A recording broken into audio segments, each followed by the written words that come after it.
Sabe quando você lê uma frase e parece que ela, sei lá, deu um nó, cheia de vírgulas, palavras invertidas e você fica pensando, tá, mas quem fez o quê aqui? Acontece muito. Acontece com todo mundo. Hoje a gente vai direto no coração desse problema, bancando o detetive da língua portuguesa. Um detetive, gostei da analogia, porque toda oração tem uma cena do crime, vamos dizer assim. Ah, boa. Tem uma ação acontecendo, que é o verbo, e o trabalho de quem lê ou escreve com clareza é, primeiro, identificar o culpado, quem praticou a ação, e depois entender o resto da cena. O que ele fez e como ele fez. Exatamente. E essa é a nossa missão hoje. Primeiro, vamos aprender as técnicas para encontrar o culpado principal, o sujeito, mesmo que ele esteja disfarçado. Sim. Depois, vamos investigar os diferentes tipos de disfarces que ele usa. E, por fim, vamos analisar a cena do crime completa, o predicado, para entender como a ação se desenrola. No final, a gramática vai parecer menos um livro de regras. E mais uma ferramenta de investigação. Exato. Ok, então vamos começar essa investigação. A primeira ferramenta do detetive é a pergunta-chave. Certo. Para achar o sujeito, a gente pergunta o que ou quem antes do verbo. Por exemplo, na frase "As casas da vila estavam à venda". Ok. Se eu pergunto o que estava à venda, a resposta é óbvia, as casas da vila. Esse é o nosso sujeito.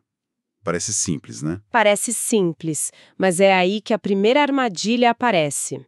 Já. E aqui vai o atalho que resolve, 90% das dúvidas de concordância em textos complexos. Ignore qualquer termo que comece com preposição. Pense na preposição de, com, em, para, como um disfarce. Na sua frase, o da vila está disfarçado com a preposição de. Ele não pode ser o culpado principal, o sujeito. Ah, então é como um filtro.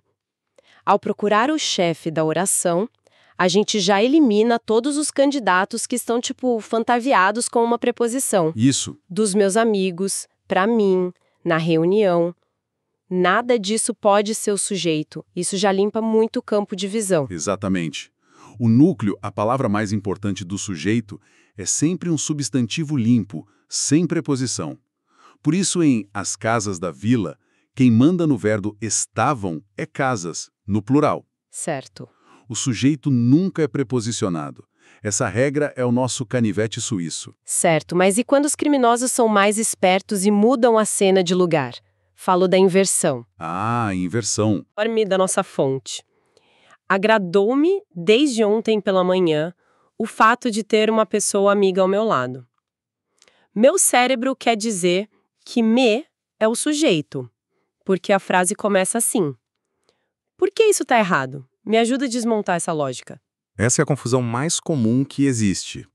A gente tem a tendência a achar que o sujeito é sempre o primeiro termo da frase. Sim, é o mais intuitivo. Mas o português é flexível.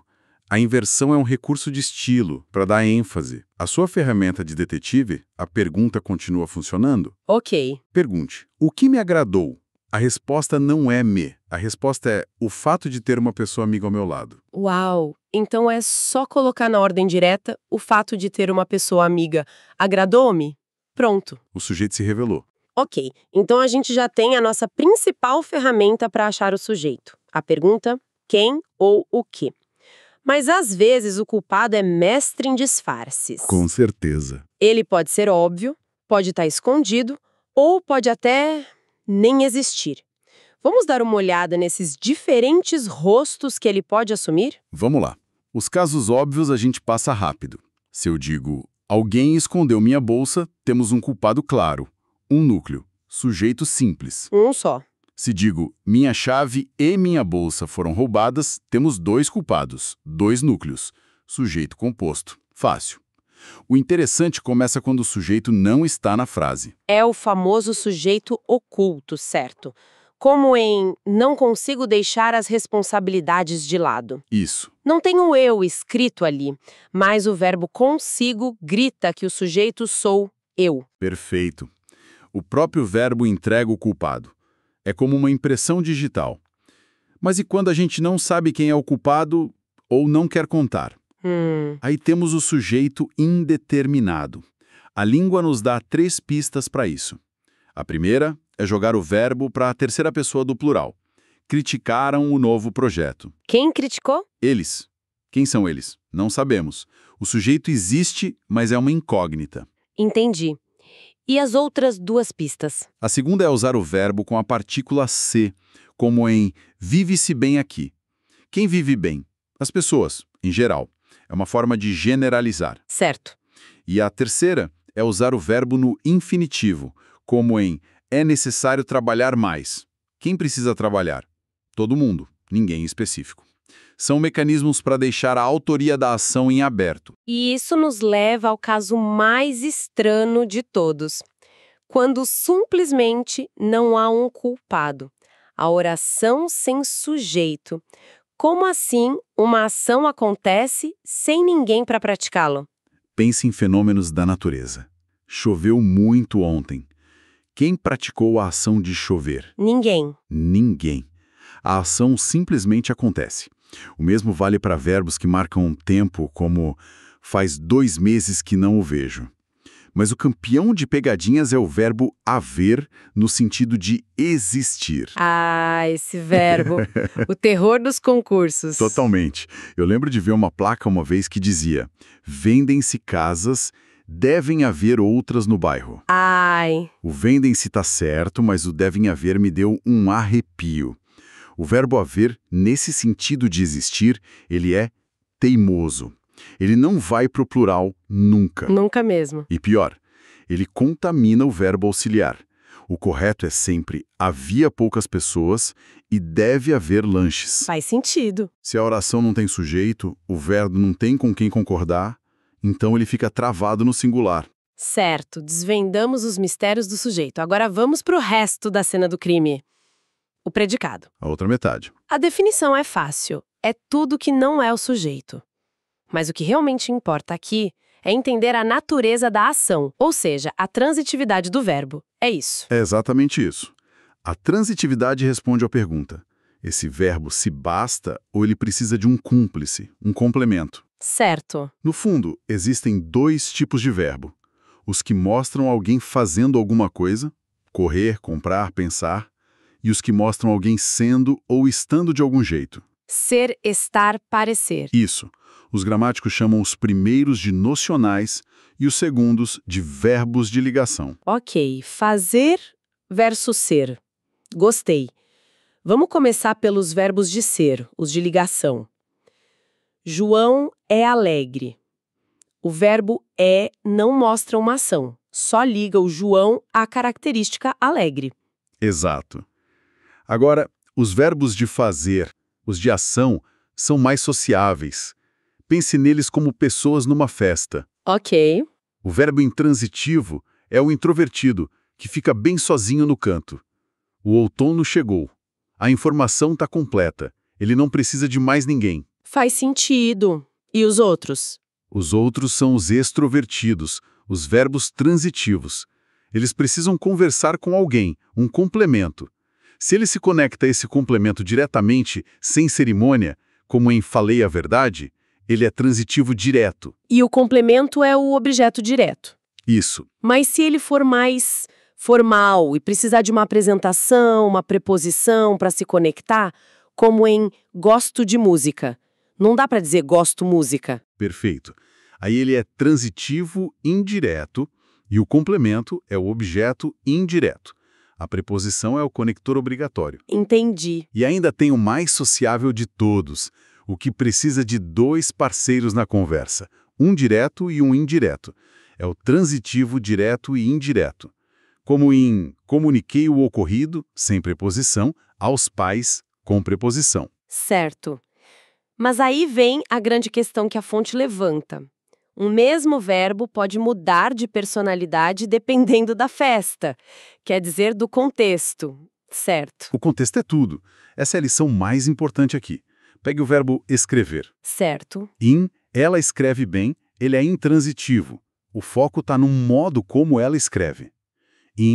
Ela escreveu 2 poemas, ele é transitivo direto, porque a ação transita para 2 poemas. Ah, ok. Já em ela não me escreveu, com o sentido de escrever para mim, ele é transitivo indireto. Não dá para decorar a transitividade de um verbo. Tem que investigar. Você tem que investigar o papel dele em cada frase. Ok, então já identificamos o sujeito, o culpado, o verbo, a ação e seus complementos, os cúmplices. Isso. Agora, para fechar a investigação, precisamos classificar a cena do crime como um todo, que é o predicado. E para isso, precisamos de um último conceito, o tal do predicativo. O que é isso de forma simples? O predicativo é uma característica, um estado. É um adjetivo que se refere ou ao sujeito ou ao objeto. Certo. Em "o ônibus chegou atrasado", a palavra atrasado é um estado do sujeito. O ônibus é um predicativo do sujeito. Em "o povo elegeu o presidente", a palavra presidente é uma característica atribuída ao objeto "o", é um predicativo do objeto. Entendi. É uma qualidade temporária que aparece na frase. E como isso ajuda a classificar o predicado? Ajuda porque o tipo de predicado revela a intenção da frase. Temos 3 tipos. O primeiro é o predicado nominal. Nele, o núcleo, a informação mais importante, não é a ação, mas sim um nome, o estado. O predicativo. Exato. A fórmula é sempre verbo de ligação plus predicativo do sujeito. Em "os alunos parecem interessados", o que importa não é a ação de parecer, mas o estado interessados. Certo. Foco no estado. O segundo deve ser o oposto, o predicado verbal. Isso. O foco total é na ação. O núcleo é o verbo. Ele é formado por um verbo de ação, transitivo ou intransitivo. E, o mais importante, não informa nenhum estado novo. Um exemplo. Muitas pessoas receberam donativos. A frase se concentra 100% na ação de receber. Nenhuma característica é atribuída a ninguém. Ok. Então o predicado verbo nominal deve ser uma mistura dos dois. Uma fusão, exatamente. Ele tem 2 núcleos de informação, uma ação e um estado. A estrutura é um verbo de ação plus um predicativo. Certo. Veja a frase. Os jovens cantavam uma bela canção felizes. A frase informa 2 coisas importantes ao mesmo tempo. Que eles praticavam a ação de cantar e que eles estavam no estado de felizes enquanto cantavam. Então, na prática, qual a vantagem de saber isso?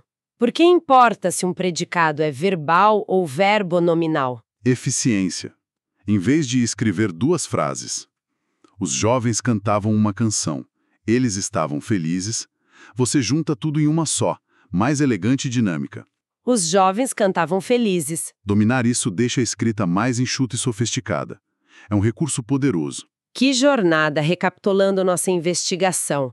Começamos com a ferramenta principal para achar o sujeito, a pergunta quem e o quê. Sim. Com destaque para o perigoso verbo haver.